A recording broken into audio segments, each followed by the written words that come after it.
Bonjour, je m'appelle Gilles Becker, j'ai 32 ans et depuis très jeune je suis passionné par la pêche des carnassiers. Depuis quelques années je me suis un peu spécialisé dans la pêche du black bass qui est présent dans cet étang. Alors cet étang est vraiment adapté à la pêche et à l'élevage du black bass. Pourquoi? Parce qu'il est très peu profond, très boisé, donc il comporte, vous le verrez pendant la pêche, de nombreux bois morts sur les berges, dans l'eau, de nombreux bois immergés, des nénuphars, des roseaux, ce qui permet vraiment au black bass d'y vivre et de s'y cacher pour attaquer ses proies. C'est vraiment le coin idéal ici pour pêcher le black bass, vraiment un beau coin. Donc je vais vous présenter un peu avec quoi je pêche le black bass aujourd'hui, mais il faut savoir qu'il existe une multitude de techniques et de leurres. Donc les techniques, il y a la pêche à la mouche par exemple. Donc certains vont utiliser des petits poppers, ils vont pêcher avec une canne à mouche adaptée à la pêche des carnassiers. D'autres le pêchent en bateau, d'autres le pêchent du bord. Aujourd'hui, je vais le pêcher uniquement au leurre, vous présenter cette technique, donc à savoir les poissons nageurs, les leurres souples, et je vais le pêcher du bord. Alors je vais vous présenter un peu les leurres que je vais utiliser aujourd'hui, que j'ai choisi pour cette journée de pêche, en fonction de cet endroit et de l'éclairage du moment.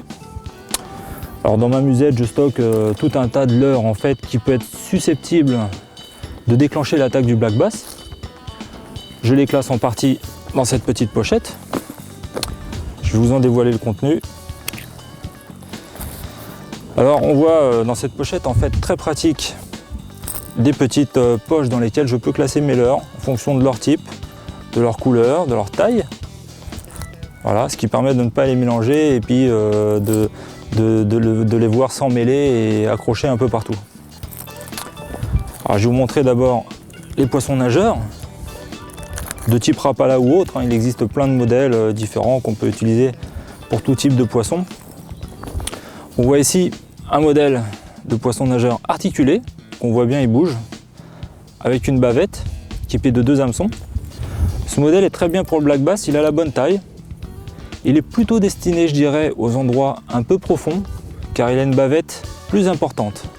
C'est-à-dire qu'au moment où je vais lancer mon leurre, attaché au fil bien sûr, je vais récupérer ma ligne, la bavette va faire plonger le poisson et il va onduler. Alors celui-ci ondulera d'autant plus qu'il est articulé, ce qui peut permettre certains jours de faire la différence par rapport à d'autres leurres, ou sur des poissons un peu chipoteurs, un peu difficiles, qui vont réclamer une animation un peu plus pointue. Donc voilà un premier leurre, il existe des verts, des jaunes, des blancs. La couleur est à choisir en fonction de la luminosité, mais aussi en fonction de la couleur de l'eau, c'est très important. Il ne faut pas hésiter, en cas de bredouille, à changer de leurre, à changer de couleur, de taille. Vraiment, on a une multitude de leurres à notre disposition dans le commerce, il ne faut vraiment pas hésiter à en changer et à vraiment chercher à déclencher l'agressivité du poisson. Donc ça, c'est un premier leurre, un poisson nageur. Il existe d'autres poissons nageurs qui se présentent un peu différemment. Donc celui-ci, par exemple, est un peu plus long. On voit qu'il est plus effilé, de couleur jaune, pareil, il existe différentes couleurs. On voit que la bavette est moins importante que le premier, moins inclinée, ce qui fait qu'en fait ce poisson, je pense qu'il est plus adapté à cet étang, car en fait il va moins plonger, c'est-à-dire que quand je vais opérer une traction sur la ligne, il va plonger moins profond que l'autre. Il va nager entre deux eaux, ce qui va nous permettre d'avoir un leurre toujours visible du poisson et de déclencher l'agressivité de celui-ci. Donc un petit leurre, très sympathique, très joli. On voit qu'il imite assez bien un petit poissonnet dont se nourrit d'ailleurs le black bass dans cet étang. Il est équipé à l'intérieur de petites billes. Alors ces petites billes, on les entend s'entrechoquer quand on le secoue. Sachant que dans l'eau, les sons sont amplifiés par rapport à l'air, le poisson va les repérer de très loin. Et il peut sortir parfois de sa cache pour venir voir ce que représente ce bruit, rien que par agressivité, rien que par énervement. Il va vouloir venir voir, et s'il sent un poisson qu'il peut manger, il va attaquer ce leurre. Donc les petites billes peuvent, pareil, certains jours, faire la différence. À essayer quand rien ne marche ou quand les autres leurres ne fonctionnent pas. On a d'autres types de leurres, donc moi ce que j'appelle des leurres plus spécialisés pour les eaux un peu plus profondes. Alors ça peut paraître un peu rigolo comme leurre, c'est vrai que c'est assez original, c'est assez clinquant, ça brille. des couleurs très fluo, c'est assez visible dans l'eau. Alors pourquoi ces leurres sont plus adaptés au grand fond? Car ils ont une tête plombée, donc ce qui va permettre aux leurres de descendre plus profondément, de pouvoir aller chercher le poisson un peu plus profondément. Ce leurre, il a également un grand intérêt pour pêcher le black bass. Pourquoi?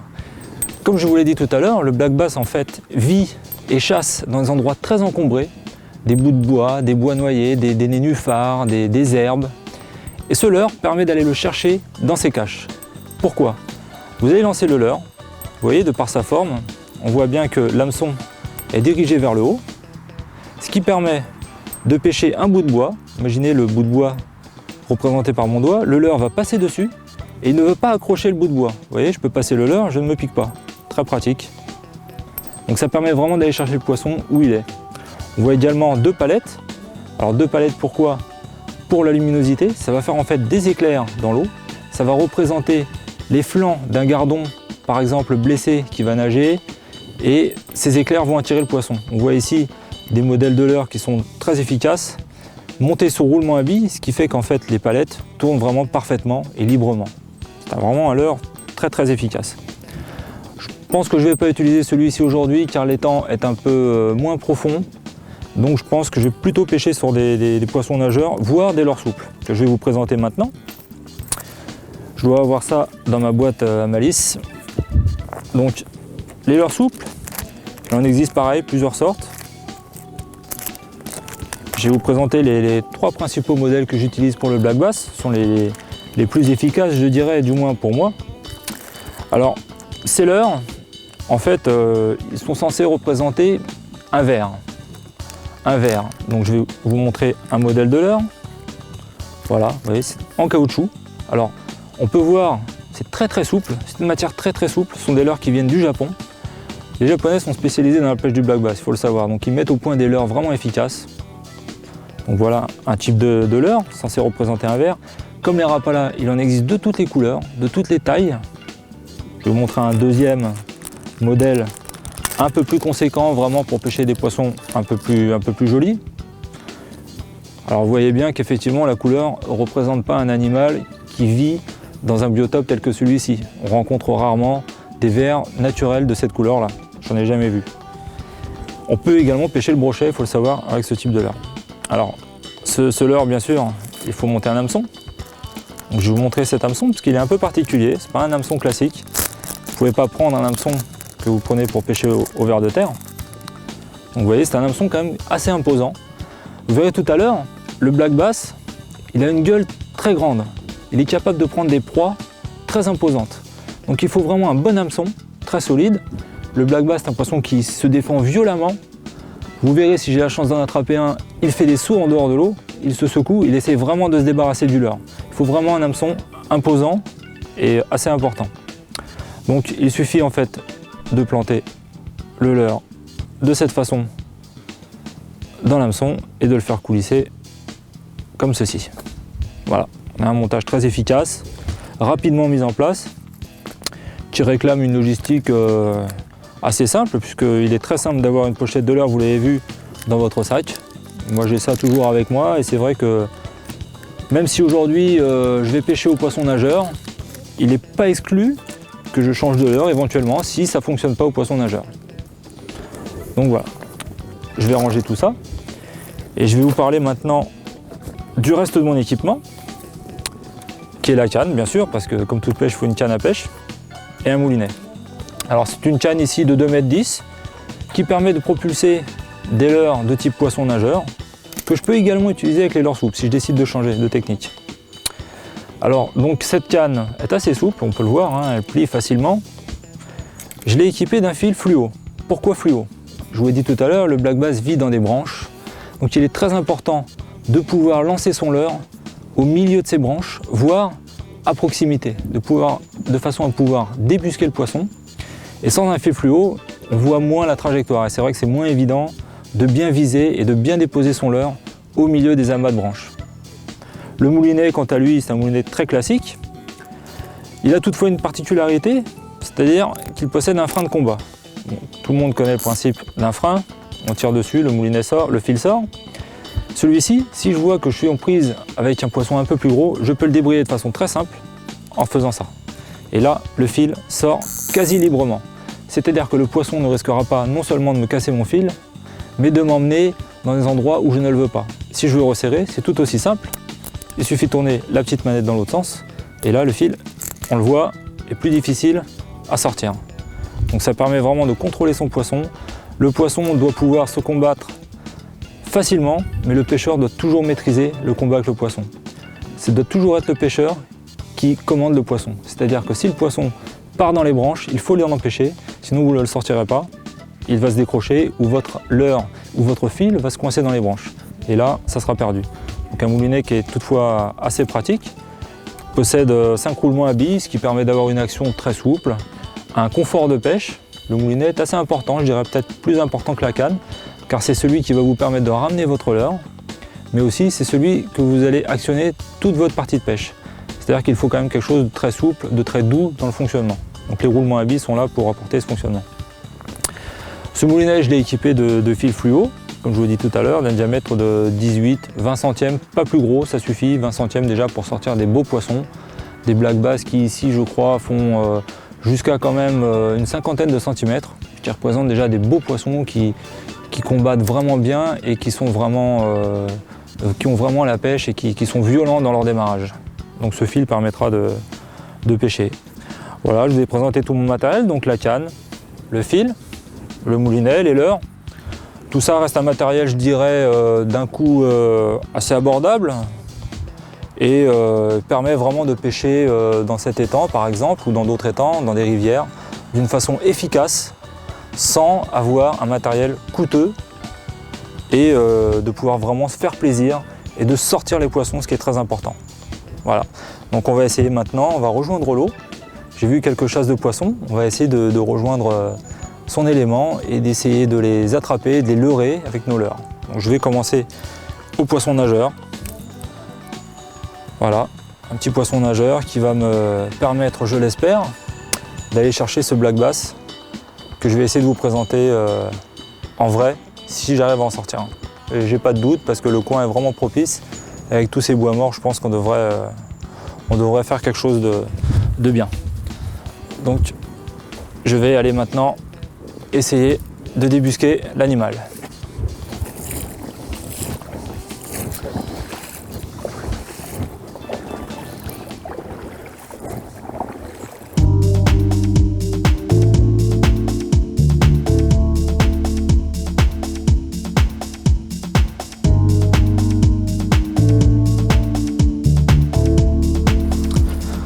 Alors l'approche doit être quand même assez discrète parce que c'est vrai qu'on me rejoint l'élément liquide, je vous l'ai dit tout à l'heure, les sons se propagent beaucoup plus dans l'eau que dans l'air. Donc restez assez discret, approchez-vous du poste, pas trop. De toute façon vous allez envoyer votre leurre dans le poste, ce qui va vous permettre d'aller chercher le poisson dans son élément. Voilà, bon, donc là...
Un petit coin bien sympathique avec des herbes. Je pense que le black bass devrait s'y trouver.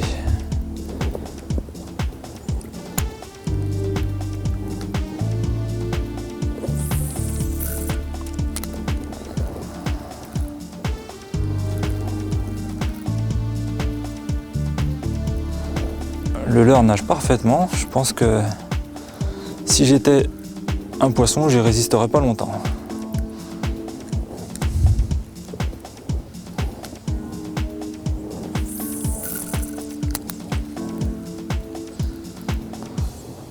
Alors là, je travaille canne haute parce que en fait, il n'y a pas beaucoup de fond. Donc, afin de ne pas accrocher les herbes, je travaille canne haute, ce qui permet à mon leurre de nager bien à la bonne profondeur.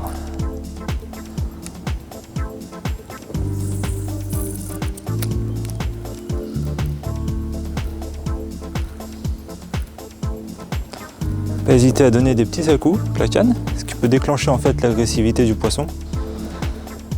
Le black bass attaque souvent par agressivité plus que par faim sur un leurre.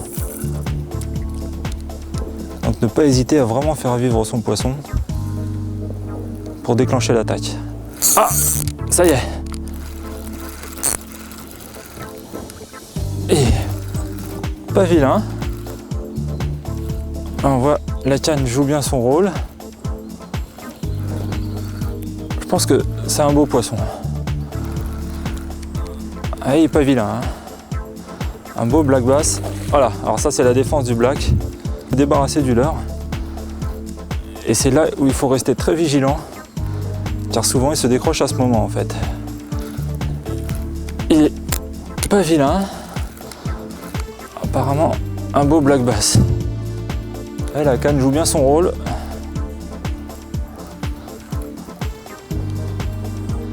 Tendance un peu à sauter, toujours faire attention en fait quand elle arrive près du pêcheur. Voilà, ça c'est le black bass typique. Oh. Voilà, il arrive. Ah, beau poisson.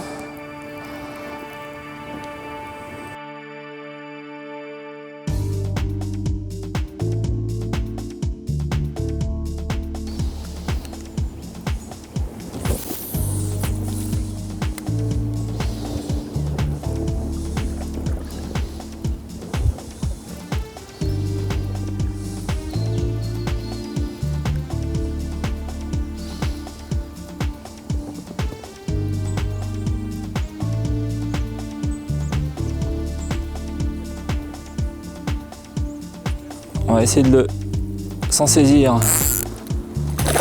Voilà, comme j'avais dit, classique qui saute. On va essayer de s'en saisir délicatement sans se blesser avec les hameçons.